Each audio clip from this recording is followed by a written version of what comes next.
Special good morning to all of you. आज की इस वीडियो में हम लॉ ऑफ थर्मोडायनेमिक्स यानी ऊष्मागतिकी के नियमों का अध्ययन करेंगे।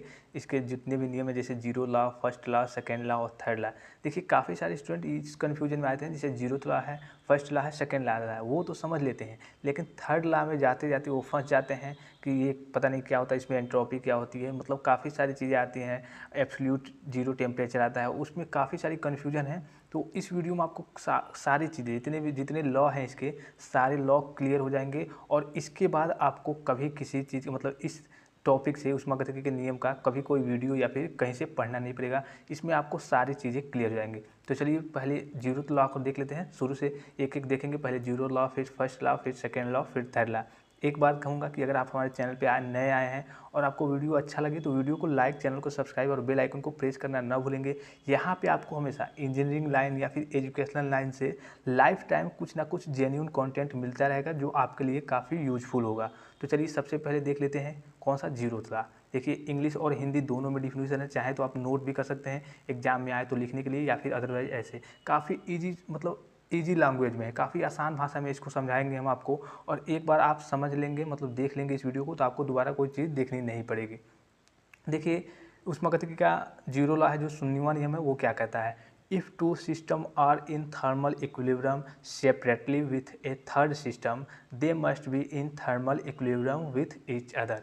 कहने का तात्पर्य क्या है, यदि दो निकाय किसी तीसरे निकाय के साथ पृथक पृथक तापीय साम्य में है, मतलब समान ताप में है, तो वे आपस में भी तापीय साम्य में होंगे। अब देखिए यहाँ पे एक शब्द आता है निकाय, हालांकि मैंने पढ़ा रखा है लेकिन फिर भी मैं बताया हूँ निकाय क्या होता है। देखिए निकाय एक ऐसी वस्तु है, समझिए पिंड है, जिसका आप अध्ययन करें। जैसे मान लीजिए कि आप किसी पिंड का अध्ययन कर रहे हो, किसके बेसिस पे, उसका द्रव्यमान बताकर, उसका आयतन बताकर, उसका ताप बताकर, तो वो आपके लिए क्या होगा, वो आपके लिए एक प्रकार का निकाय होगा। किसके बेसिस पर करना है, दाब, ताप और आयतन के बेसिस पर आपको उसका एनालिसिस करना है, अध्ययन करना है। अगर उस बेसिस पर आप किसी पिंड का या फिर किसी वस्तु का अध्ययन करते हैं तो क्या कहलाएगा, आपका एक प्रकार का निकाय कहलाएगा। अब देखिए यहाँ पे मैंने ये वीडियो आपको पढ़ा भी रखा है, लेकिन चलिए इसको समझा देते हैं एक बार एकदम एग्जाम्पल के थ्रू। देखिए यहाँ पे आपको कुछ फिगर इस प्रकार का दिख रहा होगा और आपको जो डिफिनीशन दिया है उसमें क्या कह रहा है, दो निकाय किसी तीसरे निकाय के साथ पृथक पृथक यानी अलग अलग तापीय साम्य में है तो वे आपस में भी तापीय साम्य में होंगे। अब देखिए यहाँ पे दिया है आपको फिगर में यहाँ पे दिया है जो आपका ब्लू कलर दिख रहा है वो रुद्धोष्म दीवार है। रुद्धोष्म मतलब आर पार नहीं जाने देने वाला, मतलब रुकावट की दीवार। और जो आपका ग्रीन कलर दिख रहा है वो क्या है, सुचालक दीवार, ठीक है, जहाँ से मतलब जो भी हीट यानी उष्मा जो भी होगी वो आ जा सकती है। तो अब देखिए यहाँ पे चलिए फिगर को थोड़ा सा छोटा कर लेते हैं। यहाँ पे देखिए क्या करा था, दो निकाय किसी तीसरे निकाय के साथ, समझिए ये आपका x और y दो निकाय हैं, ये रुद्धोष्म दीवार है, इधर से x से y में ऊष्मा नहीं जा सकती है और y से x में ऊष्मा नहीं जा सकती है, दोनों अलग अलग हैं। तो ये x से z में जा सकती है और y से z में जा सकती है। तो दो निकाय किसी तीसरे निकाय के साथ अलग अलग अलग तापीय साम्य में है तो वो आपस में भी तापीय साम्य में होंगे। अब देखिए कहने का तात्पर्य क्या है, समझिए एग्जाम्पल ऐसे सिंपली समझिए। यहाँ पे इसका मान लीजिए कि 50 डिग्री है इसका ताप, इसका मान लीजिए कि 70 डिग्री है और इसका समथिंग मान लीजिए कि 20 डिग्री है। तो एक समय ऐसा है कि देखिए इसमें से उसमें इसमें जा रही है, इसमें से उष्मा इसमें जा रही है, ठीक है, लेकिन इसमें से इसमें नहीं जा रही है। तो अगर इसमें उष्मा जा रही है और इसमें उष्मा जा रही है तो ये तीनों क्या हो जाएंगे, बाद में जब इसमें से उष्मा जाएगी तो इसकी जितनी उष्मा होगी, जैसे मान लीजिए कि ये कुछ ठंडा है, ये 50 है तो ये 20 है तो इससे कम है, तो एक समय ऐसा आएगा धीरे धीरे उष्मा इसमें बराबर हो जाएगी, बराबर हो जाएगी, ठीक है। फिर यहाँ पे भी उसी प्रकार होगा, इसमें भी 20 है इसमें 70 है, तो एक प्रकार ऐसा समय आएगा मतलब जब उष्मा यहाँ से यहाँ जाएगी। आपको मालूम है कि उष्मा अधिक मतलब जहाँ पे उष्मा कम रहती है तो अधिक से क्या होती है, कम की ओर जाती है, मतलब गर्म से ठंडी की ओर जाती है। तो यहाँ पे 70 है, 70 डिग्री सेल्सियस है तो गर्म है, यहाँ पे 20 है तो इधर से इधर जाएगी, तो एक प्रकार यहाँ पे फिर से ये मैनेज कर लेगी, आपका इक्वल हो जाएगी। तो ये कहने का तात्पर्य यही है कि अगर दो निकाय किसी तीसरे निकाय के साथ, यदि दो निकाय किसी तीसरे निकाय के साथ तापीय साम्य में होंगे तो आपस में भी तापीय साम्य मतलब तापमान में समान हो जाएंगे कुछ वक्त के बाद। मतलब दो निकाय किसी तीसरे निकाय के साथ तापीय साम्य में है तो वे आपस में भी तापीय समान मतलब ताप में समान होंगे, ठीक है। अब ये आपका पहला क्लियर हो गया। अब चलिए दूसरे टॉपिक की ओर चलते हैं। देखिए दूसरा आपका क्या है, फर्स्ट लॉ। देखिए अपने 0वां नियम पढ़ा, अब फर्स्ट लॉ को देख लेते हैं। फर्स्ट लॉ क्या कहता है, फर्स्ट लॉ को लॉ ऑफ एनर्जी कंजर्वेशन यानी ऊर्जा के संरक्षण का नियम भी कहते हैं। अब देखिए ये क्या है, energy can not be created not be destroyed it can be converted one form to another. ऊर्जा को न ही बनाया जा सकता है और न ही नष्ट किया जा सकता है, उसे बस एक तरह की ऊर्जा से दूसरी तरह की ऊर्जा में परिवर्तित किया जा सकता है। अब देखिए इसका एक एग्जाम्पल समझ लेते हैं। क्या कह रहा है? ऊर्जा को न तो बनाया जा सकता है और न ही नष्ट किया जा सकता है, उसे बस एक प्रकार की ऊर्जा से दूसरी प्रकार की ऊर्जा में परिवर्तित किया जा सकता है। आप लोग पंपिंग सेट चलाते होंगे, जो आपका इंजन होता है, ठीक है। तो उसमें क्या करते हैं आप, पहले तो मान लीजिए कि आपका जो भी डीजल होगा, डीजल को डालेंगे, फिर मशीन को स्टार्ट करेंगे। तो मशीन को स्टार्ट करने के बाद मशीन आपका चल गया। देखिए जितना आपका जो केमिकल मतलब रासायनिक ऊर्जा थी, जितनी आपकी जो आपका डीजल होगी रासायनिक ऊर्जा, तो रासायनिक ऊर्जा हुई उसको क्या कर देता है, वो चल जाएगा, पूरा आपका डीजल मतलब ख़त्म हो जाता है। तो क्या हो जाता है, उसमें ऊर्जा में कन्वर्ट हो जाता है। तो यहाँ पे वही कह रहा है कि उसे बस एक तरह की ऊर्जा से दूसरी तरह की ऊर्जा में परिवर्तित किया जा सकता है। ऊर्जा को न बनाया जा सकता है और नष्ट किया जा सकता है, उसे बस एक प्रकार की ऊर्जा से दूसरी प्रकार की ऊर्जा में परिवर्तित किया जा सकता है, यानी कन्वर्ट किया जा सकता है। मतलब कहने का तात्पर्य यही है कि जो आपकी ऊर्जा होगी वो कभी नष्ट नहीं होगी, वो बस एक प्रकार की ऊर्जा से दूसरी प्रकार की ऊर्जा में रूपांतरित होगी। और यहाँ पे देखिए इसका फॉर्मूला भी होता है Q equal to delta U plus W. यहाँ पे Q क्या है, आपकी ऊष्मा है, हीट है। डेल्टा यू क्या है, आंतरिक ऊष्मा है, आंतरिक ऊर्जा कहिए, आंतरिक ऊष्मा कहिए। और डब्ल्यू क्या है, वर्क है, मतलब आपका कार्य है। अब बढ़ते हैं इसके सेकेंड लॉ की। देखिए सेकेंड लॉ आपका क्या कहता है। सेकेंड लॉ के दो कथन है। सेकेंड लॉ जो है उसके दो वैज्ञानिक ने अपना अपना मत दिया था, उसके दो कथन है। पहला कथन क्या है, केल्विन प्लैंक, और दूसरा कथन क्या है आपका, देख लेते हैं, क्लॉसियस स्टेटमेंट। देखिए केल्विन प्लैंक के कथन के अनुसार ये क्या कहते हैं, it is impossible to construct an engine which give 100% efficiency, there are no other effect except work. क्या कहते हैं, चक्रीय प्रक्रम, यहाँ पे हिंदी में समझिए, चक्रीय प्रक्रम यानी साइक्लिंग प्रोसेस में ऐसा इंजन बनाना असंभव है जो ऊष्मा को पूरा कार्य में बदल सके। चलिए इसको भी हम छोटे से एग्जाम्पल के थ्रू समझते हैं, इंजन के एग्जाम्पल से। जैसा कि मैंने पिछले अभी बताया आपको कि पंपिंग सेट यानी इंजन कोई होता है, उसमें हम डीजल डालते हैं, उसको चालू करते हैं, तो उसकी जो रासायनिक ऊर्जा होती है डीजल, उसकी रासायनिक ऊर्जा पूरी उसमें ऊर्जा में कन्वर्ट हो जाती है। लेकिन ये यहाँ पे क्या करें, चक्रीय प्रक्रम में ऐसा इंजन बनाना असंभव है जो ऊष्मा को पूरा कार्य में बदल सके। देखिए आप जब डीजल डालते हैं और मशीन को स्टार्ट करते हैं तो आपका धुआं निकलता है, एक प्रकार का धुआं निकलता है। वो क्या होता है, डीजल से ही जल के, वो जब चालू करते हैं, स्टार्ट करते हैं या फिर चलता रहता है तो उसमें से आपका धुआं निकलता है, वो डीजल ही जलता है। तो यहाँ कहने का तात्पर्य यही है कि इंजन जो होता है वो पूरा ऊष्मा को पूरा कार्य में नहीं बदल पाता है, वो कुछ वेस्ट भी कर देता है, कुछ स्मोक या फिर धुएं के मतलब थ्रू वो वेस्ट भी कर सकता है, वो वेस्ट भी कर देता है। तो यहाँ पे वही कहा जा रहा है कि चक्रीय प्रक्रम में ऐसा इंजन बनाना असंभव है जो ऊष्मा को पूरा कार्य में बदल सके। मतलब 100% पूरा कार्य में नहीं बदल सकता है, कुछ ना कुछ वेस्ट होगा ही होगा। अब देखिए दूसरा इसका स्टेटमेंट क्या है, क्लॉसियस का स्टेटमेंट क्या है, it is impossible to construct a device which operates on a cycle and produces no other effect than the transformer of heat from a cooler body to a hotter body. अब देखिए इसको simple भाषा में आसानी तरीके से समझेंगे। ऊष्मा सदैव गर्म से ठंडी सतह की ओर बिना किसी बाहरी सहायता के बहती है, किंतु ठंडी सतह से गर्म सतह की ओर बिना किसी बाहरी सहायता के नहीं बह सकती। यहाँ पे एक प्रकार का आपका रॉड ही ले लें, समझिए हम अपने अलग से एग्जाम्पल के थ्रू बता रहे हैं। अगर आपकी ऊष्मा यहाँ पे गर्म है, ठीक है, यहाँ पे गर्म है तो यहाँ पे ठंडा है, तो क्या करेगी, गर्म से धीरे धीरे वो ठंडा की ओर जाएगी। आप देखे होंगे यहाँ पे गर्म रहता है, यहाँ पे आप हाथ लगाते हैं तो बाद में आपका हाथ धीरे धीरे थोड़ा गर्म सा महसूस होता है, जलने लगता है। तो हीट क्या, ऊष्मा क्या होती है, गर्म से ठंडी बॉडी को बिना किसी बाहरी सहायता के, कोई आप बाहरी सहायता नहीं लगाएं, बस आप यहाँ पे ऊष्मा दे के इसको रख देंगे तो ये गर्म से ठंडी की ओर जाएगी, बाद में इक्वल हो जाएगी। लेकिन यही कह रहा है किंतु ठंडी सतह से गर्म सतह की ओर बिना किसी बाहरी सहायता के नहीं जा सकती। अब देखिए यहाँ पे ऊष्मा है और यहाँ पे ये गर्म सतह हो गई आपकी, ये ठंडी सतह हो गई। तो ठंडी सतह से जो आपकी गर्म सतह है उसकी ओर ऊष्मा नहीं जा सकती बिना किसी बाहरी सहायता के। जब तक आप कोई बाहरी सहायता नहीं करेंगे, कोई उस पर इधर से ऊष्मा नहीं देंगे या फिर बाहरी सहायता मतलब कुछ भी नहीं करेंगे, तो वो ठंडी से गर्म की ओर नहीं जा सकती, हमेशा गर्म से ठंडी की ओर जाएगी। ये क्लॉसियस स्टेटमेंट यानी दूसरा इनका जो दूसरे नियम का दूसरा कथन है वो कहता है, क्लॉसियस का स्टेटमेंट ये कहता है।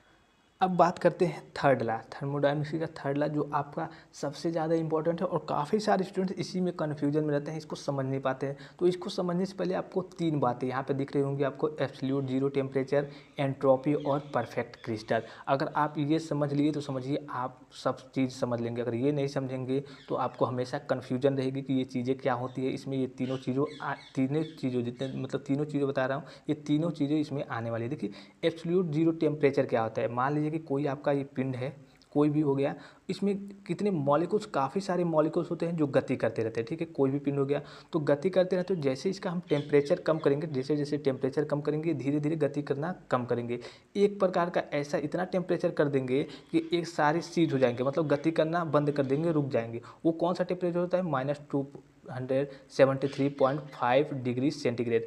इस टेम्परेचर पे ये क्या करेंगे, मॉलिक्यूल्स इसके जितने हैं ये गति करना, मूवमेंट करना बंद कर देंगे। तो यही आपका होता है -273.5 डिग्री सेंटीग्रेड। यही आपका होता है परम शून्य ताप, मतलब एब्सोल्यूट जीरो टेम्परेचर। ये इक्वल टू किसको होता है? 0 केल्विन का, ठीक है। 0 केल्विन इसके इक्वल होता है। अब देखिए ये आपको एब्सोल्यूट जीरो टेम्परेचर मालूम चल गया। अब बात आती है एंट्रोपी की, जो सबसे इंपॉर्टेंट है इस थर्ड लॉ में। एंट्रोपी क्या चीज़ है? देखिए सिंपली भाषा में समझिए, एंट्रोपी क्या चीज़ है? हमारे पास एनर्जी जो काम के लायक नहीं है, हमारे पास जितनी एनर्जी जो काम के लायक नहीं है, वही हमारी क्या कहलाती है? एंट्रोपी कहलाती है। वही हमारी एंट्रोपी कहलाती है। क्या कहा है मैंने? हमारे पास जो एनर्जी काम के लायक नहीं है, वो एनर्जी जो काम के लायक नहीं है उसे हम एंट्रोपी बोलते हैं। एक छोटा सा एग्जांपल लीजिए, बाइक चलाते होंगे आप लोग, बाइक में पेट्रोल डालेंगे, एक प्रकार की रासायनिक ऊर्जा, वो क्या करेगी आपकी उसमें ऊर्जा में, जैसे धुएं के थ्रू आपका, जैसे पेट्रोल खत्म होगा धुएं के थ्रू आपका खत्म हो गया, तो क्या आप जो धुआं रहेगा उससे आप फिर से बाइक चला लेंगे? उससे आप फिर से बाइक चला लेंगे? नहीं चला पाएंगे। वो धुआं क्या होगा? एक प्रकार का आपका वेस्ट मटेरियल, मतलब वेस्ट उष्मा हो गई, उसका आप यूज नहीं कर पाएंगे। तो यहाँ पे मैंने कहा क्या कहा है एंट्रोपी के डिफिनेशन में? हमारे पास एनर्जी जो काम के लायक नहीं है, वो एनर्जी जो काम के लायक नहीं है उसे हम एंट्रोपी बोलते हैं। तो जो आपका धुआं निकला एक प्रकार का एंट्रोपी होगा। तो देखिए सबसे किसी भी चीज़ के लिए, या फिर वो लाइफ हो आपकी या फिर अदरवाइज कोई भी चीज़ हो, उसके लिए एंट्रोपी कम होनी चाहिए। जितनी कम होगी, जितनी एंट्रोपी कम होगी उतना अच्छा होगा, आपका हर एक चीज़ सुचारू रूप से चलेगा। अब देखिए छोटा सा एग्जांपल अपने दैनिक जीवन में हम लेते हैं। एक जवान आदमी है, एक बूढ़ा आदमी है, दोनों लोग खाना खाते हैं। दोनों लोग शाम, मान लीजिए कि जवान आदमी है उसको 1 प्लेट हमने खाना दिया, बूढ़े आदमी को हमने 2 प्लेट खाना दिया। बूढ़ा आदमी दोनों प्लेट खाना खा गया और जवान आदमी 1 प्लेट खाना खा लिया। लेकिन जवान आदमी जितना काम कर सकता है, बूढ़ा आदमी उतना काम नहीं कर सकता है। क्यों नहीं कर सकता है? कि जो जवान आदमी है उसके अंदर एंट्रोपी कम है। एंट्रोपी कम का मतलब क्या है? वो अपने जो ऊर्जा है उसको कार्य में बदल सकता है। लेकिन बूढ़ा आदमी जो है अपने कार्य को ज़्यादा, मतलब अपनी जितनी एनर्जी है उसको कार्य में नहीं बदल सकता है। नहीं बदलने का एक और कारण है, क्या है? उसके जो अंदर की व्यवस्थित रहते हैं, मतलब जितने भी सिस्टम रहते हैं वो सब तहस नहस हो जाते हैं, इधर उधर हो जाते हैं। जो आपका जो थर्ड टॉपिक है, चलिए इसको आपने समझ लिया होगा कि उसमें क्या होती है, बूढ़े आदमी में एंट्रोपी अधिक होगी, मतलब उसमें एंट्रोपी अधिक होगी, मतलब वो ऊर्जा को ज़्यादा अपने कार्य में नहीं बदल पाएगा, एंट्रोपी उनकी अधिक होगी। तो और जो जवान आदमी है वहीं पे वो क्या करेगा, एंट्रोपी उनकी कम होगी, मतलब वो जितनी उनके पास ऊर्जा रहेगी वो सबको उसमें कार्य में बदल देंगे ज़्यादा से ज़्यादा। अब देखिए तीसरी बात क्या आती है, परफेक्ट क्रिस्टल। परफेक्ट क्रिस्टल को थोड़ा सा समझ लेते हैं। इसको पहले मिटा लें, हम थोड़ा सा ऊपर कर लें इसको। देखिए जो आपका परफेक्ट क्रिस्टल हो गया, तो आपने क्रिस्टल पढ़ा होगा क्रिस्टली जाला, क्रिस्टल 12th क्लास में शायद। तो क्रिस्टल एक प्रकार का समझिए, एक प्रकार का ये आपका लकड़ी है, ठीक है, लकड़ी का गुटका है। तो यहाँ से आपको बीच से काटना है, तो अगर बीच से आप इसको तोड़ देंगे, अगर तोड़ेंगे तो आपका जैसे ये कुछ इस प्रकार का इंटरफेस जब टूटेगा आपका लकड़ी तो इस प्रकार से टूटेगा, तो ये क्या होगा, आपका खुरदुरा होगा, तो ये आपका क्रिस्टल नहीं हो पाएगा। यही अगर लकड़ी है कोई, इसको अगर आरी से आप काट दें तो ये परफेक्ट एक प्रकार का शेप आपको इस प्रकार का कटा हुआ दिखेगा, तो ये आपका क्रिस्टल है। कहने का मतलब क्या है, क्रिस्टल में एक निश्चित क्रम होता है। कोई भी जैसे एक स्क्वायर क्यूब कुछ भी ले लें आपका, तो इसमें काफ़ी सारे अंदर मॉलिक्यूल्स अड़ू होंगे, जैसे क्यूब ले ले कोई, मतलब किसी भी चीज़ का, तो उसमें परफेक्ट जो आपका सेम रहेंगे, मतलब एक ही प्रकार के निश्चित क्रम में, निश्चित आकार में व्यवस्थित रहेंगे, उसको हम परफेक्ट क्रिस्टल कहते हैं। वही अगर किसी चीज़ में, किसी पिंड में या फिर किसी चीज़ में कुछ इस प्रकार से व्यवस्थित रहते हैं, मान लीजिए कि स्क्वायर ही है, तो कुछ इस प्रकार से टेढ़े मेढ़े इधर उधर व्यवस्थित रहेंगे, इधर उधर रहेंगे, तो वो क्या हो जाएगा, अक्रिस्टल, अनपरफेक्ट हो जाएगा क्रिस्टल। तो ये परफेक्ट क्रिस्टल मतलब निश्चित आकार, निश्चित व्यवस्थित क्रम में, एक प्रकार के, मतलब जितने भी पिंड के अंदर अणु होते हैं वो व्यवस्थित क्रम में होते हैं। अब तीनों चीज़ों आपको मालूम चल गई, एब्सोल्यूट जीरो टेम्परेचर, उसको भी मैंने बता दिया, एंट्रोपी बता दिया कि एंट्रोपी हमारे पास जो ऊर्जा है, मतलब जो काम के लायक ऊर्जा नहीं है, उसी को हम एंट्रोपी कहते हैं। एग्जाम्पल भी मैंने आपको बताया। तीसरी बातें बताई मैंने परफेक्ट क्रिस्टल, इसको भी आपको समझा दिया। अब देखिए इसकी डिफिनीशन देख लेते हैं, इसकी डिफिनीशन क्या होती है। चलिए थोड़ा सा नीचे स्लाइड कर ले, इसकी डिफिनीशन देख लिए।